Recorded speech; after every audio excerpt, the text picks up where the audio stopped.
Hello and welcome to Group 8's ECE 373 final project. Group 8 consisted of Colton Stoltz, Sean Ferris, and Kevin Chow. And let's jump right into it. So we made a zoo simulator for our final project. And what you can do in the zoo simulator is you start out with a set amount of money, and you can buy enclosures, buy animals, and hire zookeepers, and it will deduct from your bank of money. And then, although by purchasing these animals and zookeepers and enclosures, it should hopefully in the end turn a profit for you and help you succeed in winning the game. So with that, let's go ahead. I think the best way to explain is just to show you, so let's do that. So first off, let's try to buy an animal.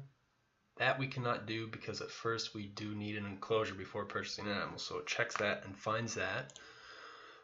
So let's go ahead and buy an enclosure. Let's start out with and actually let's not start with the desert. Let's look at our possible options. So our possible options are desert, polar, jungle, water, and savanna. So right now though, let's go ahead and start out with desert. Click on that and OK it, and we have to name it. So let's just name it Desert 1 for the enclosure and enter that. So now we have an enclosure, and this change should show when we have the display for enclosures. And there we do have it. So we see here we have an enclosure type of desert. Its name is Desert 1. Capacity is at 0 of 2 because there's no animals in there right now. Maintenance cost is $200 per turn. And it gives us a nice little warning that says this enclosure has no zookeeper, and the animal's health and attractiveness, if we put any in there right now, would suffer as a result. So let's OK that, and let's put an animal in there. And in this animal list, we have this drop down of different animals you can put in here. You can put a coyote, lion, polar bear, tiger, or whale. Clearly, we don't want to put well, actually, I never explained this, but in this game, in the zoo simulator, if we were to say put a polar bear or a whale in a desert enclosure, the animal's health would be negatively affected, and then the attractiveness of the animal would also be negatively affected. When this animal's attractiveness goes down, you see a reduction in the revenue that it turns over. So you want to put say for example a coyote in a desert enclosure because that's what it's normally suited to. It'd be healthiest in there, and thus with its higher health it would turn you more of a profit as its attractiveness would be higher. And I'll go ahead and show you that. There's a little printout of that here. I'll show you that. So let's put the coyote, and we have to name the coyote. Let's name him Kramer the coyote. And we get to choose what enclosure we want to put him in. Right now we only have one, so we only have one choice. Let's put him in Desert 1. And this change should be reflected in this animal display. So yeah, we've got a coyote named Kramer. No lions, polar bears, tigers, or whales. We have the health of Kramer is right now at 100. And his attractiveness is 100. Maintenance cost per round is $10,000. And he is in the enclosure of Desert 1. Perfect. So that all lines up, and he's gonna not do well without a zookeeper maintaining him. So let's hire a zookeeper. So we click that, ask if we want to hire a zookeeper. We sure do. And we only have one option for an enclosure. Once we get more, there'll be more options to put more zookeepers in different enclosures. So let's put him in Desert 1.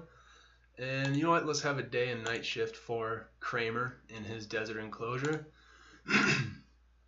And this should also be reflected in the zookeepers display, and it sure does. It says there are 2 zookeepers in this zoo. So, and right now this other display is money. So we just began, and we're starting out with $2 million. Very nice. And we have this round, just since we're starting, no revenue or expenses, but when we click this action and go to begin next round, we will see some changings occur. So let's check that out. So whoa, our cash went down. Let's take a look here. So we had some revenue come in, 9,500, but due to buying Kramer the coyote, the enclosure for Kramer, and hiring 2 zookeepers, we lost, or not lost, but we spent $10,200. So not horrible. So let's go ahead and play some more and see if we can start turning some profit. So let's see. I want to buy an animal, but I don't want to make another desert one. Let's see here. So, okay. Well, let's do a polar bear. That seems pretty interesting. It should draw some people in. So we're going to choose a polar enclosure, and we'll name it just Polar 1. And let's go ahead. So we have now a desert enclosure named Desert 1 and a polar enclosure named Polar 1. So, oh yeah, look, when we added Kramer into the desert enclosure, we saw the capacity go from 0 to 1. And right now we just added the polar with no animals in it. And again, we get the warning and the maintenance cost per turn of the polar. So let's add a polar bear into the polar enclosure. And let's name him Paul the polar bear. And we definitely don't want to put him in the desert, but let's just see what happens when we do. Alright. So let's look at our animals real quick. So we got Paul and Kramer. Paul has just got off the truck and put into the desert enclosure, wondering what's going on. And so, but he's just got off, so his health's still 100 and his attractant's still 100. So let's see what happens after a few rounds of Paul being in the desert enclosure.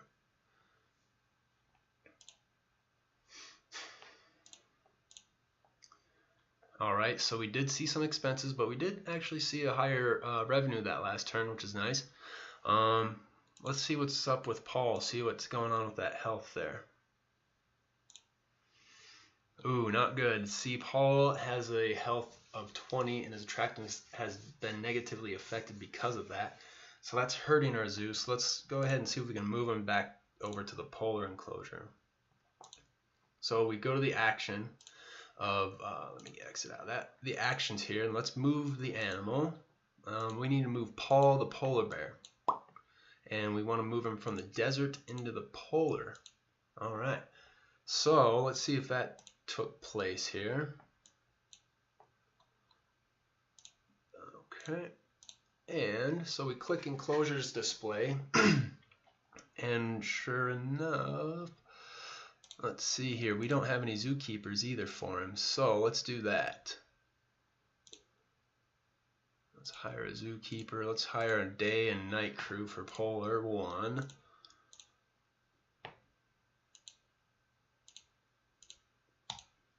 And let's run this a few times and see what happens. See if his health goes up a little bit. Okay, so it's creeping back up. His attractiveness did go up quite about 4 points from last round. His health is creeping back up. So let's run it a few times just see if we can get it back up there.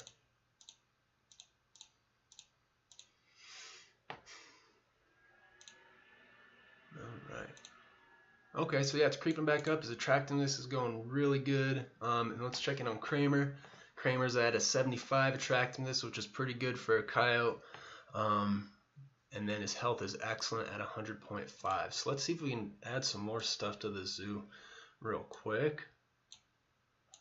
Let's do a savanna. See if we can get a pet or a pride of lions in here. So let's name this Savannah 1 enclosure, and we want to buy some lions.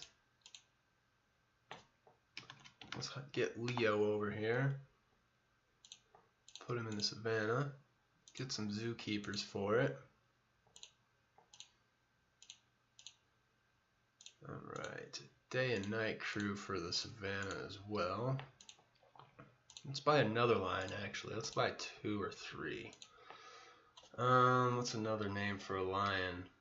Lyle the lion. And let's do one more. I'm having trouble thinking of another L name. Leon.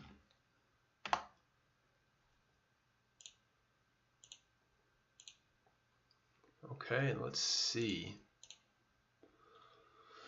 So we've got that updatedness right here. We've got Leo, Lyle, and Leon, the lions, and they are in the Savannah enclosure. They're all starting out fresh and new at 100, so that's good.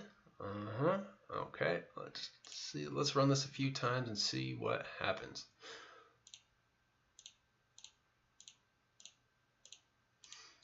So let's see what's going on with this money here. So we are creeping up with the revenue. As you can see, last round was 52,600, and now it's at 54,300. Expenses are staying solid as we're just kind of maintaining at this point with the animals. 3 lions, a coyote, and a polar bear. So the maintenance costs aren't going up or down, which is nice. So we're going in the right direction. But that's kind of the gist of what we've got going on here. Like I've shown, we can move animals depending on their name to different enclosures. The type of enclosure takes effect on the animal's health, which takes effect on the attractiveness of the animal, which the higher the attractiveness of the animal draws in more people and we get more money, and that's how you win the game. Other than that, I'm trying to think if I've missed anything, but I think that's about it. So yeah, thanks for watching. This was Group 8. It was Kevin Chow, Sean Ferris, and Colton Stoltz's final project for ECE 373. And thank you for watching.